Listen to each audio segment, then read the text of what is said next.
Before we get started, I want to remind everyone that the information in this presentation is not to be or construed as investment advice. The information presented are subject to change without notice, and while we have made every reasonable effort to ensure that the content is reliable and accurate, we have not independently verified the content and are not responsible for errors therein. Please consult a professional advisor before putting a loonie in any of these financial markets.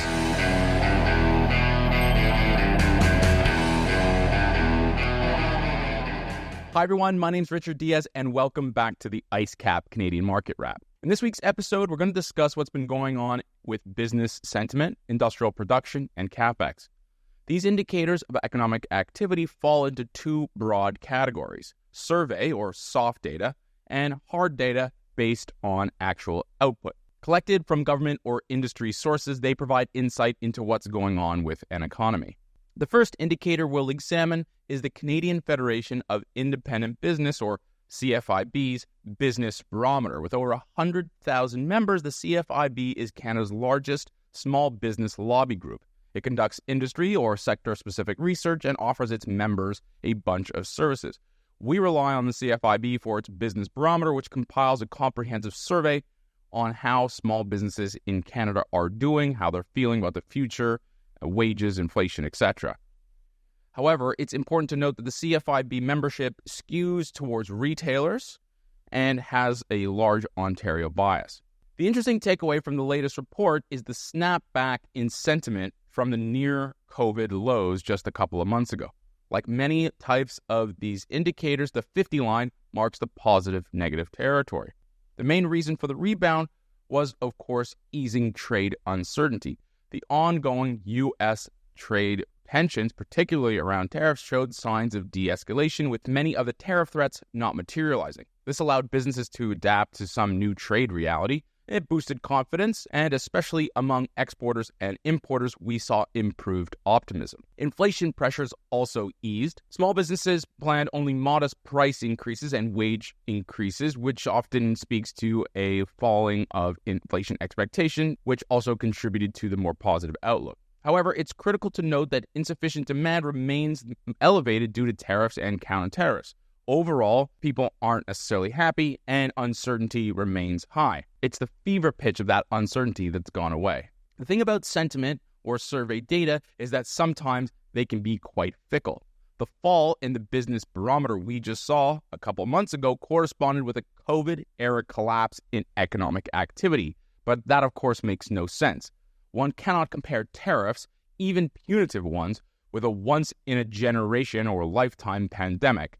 Nevertheless, these indicators are worth monitoring, and I encourage you to check out the CFIB website. Another soft data indicator is the PMI, or Purchasing Managers Index, from S&P Global, among other purveyors. It's an economic indicator that measures the health of a sector or industry or country based on a survey of purchasing managers from a representative sample of companies. The PMI is a composite or diffusion index, often weighing across several key areas of economic activity like new orders, production, employment, supplier deliveries, and inventories. It can provide an early insight into economic trends, as manufacturing often reflects broader economic conditions like demand and supply chain dynamics. And again, a value above 50 indicates expansion, and a value below 50 indicates contraction. Here we can see Canada's manufacturing PMI. Comparing it to the business barometer, there has been no rebound. Canada's manufacturing economy remains mired in contraction.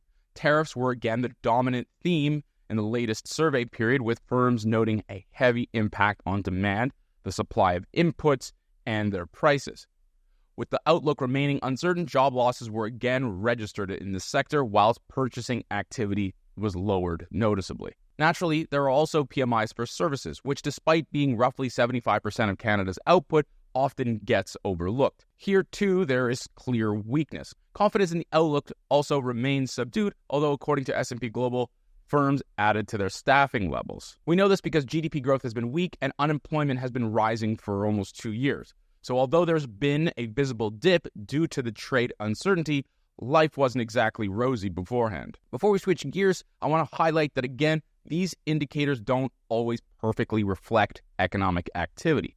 For one, Real GDP growth in Canada has been propped up by the insane immigration policy, which has papered over weak productivity growth. And we can sort of see that here, where GDP growth is positive despite a mediocre composite PMI. Switching over to the hard data, let's look at industrial production, which is a measure of output of the industrial sector of the economy. Makes sense. This includes manufacturing, mining, and utilities, among other sectors. It quantifies the volume of goods and services produced by these industries.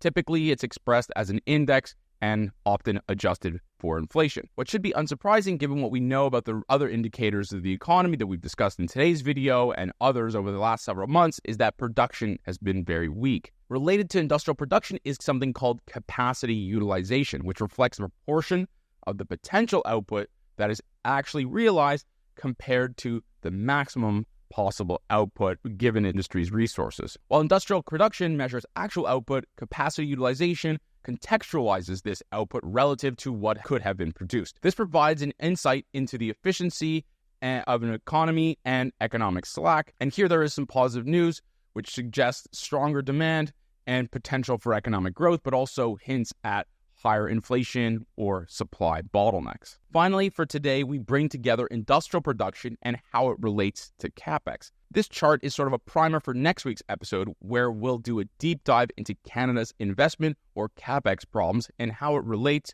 to the government's plan to shock Canada out of its malaise. It should come as no surprise that the two are related. Investment in new factory, machinery, or in technology expand or upgrade a country's productive capacity. Higher capacity can lead to increased industrial production if demand supports it, whereas weak industrial production due to low demand or outdated equipment may necessitate new CAPEX to improve its competitiveness. But businesses might delay such investment due to uncertain conditions or a poor economic climate. As you can see from this chart, the year-on-year change in industrial production, the blue line, has been stuck at zero. And this partly explains Canada's weak economic activity and its issues with deploying much-needed capital. All right, that's a wrap on this week's episode. Thank you very much for watching. Please like, subscribe, and follow for more. And as always, we manage money for families all across Canada and the world.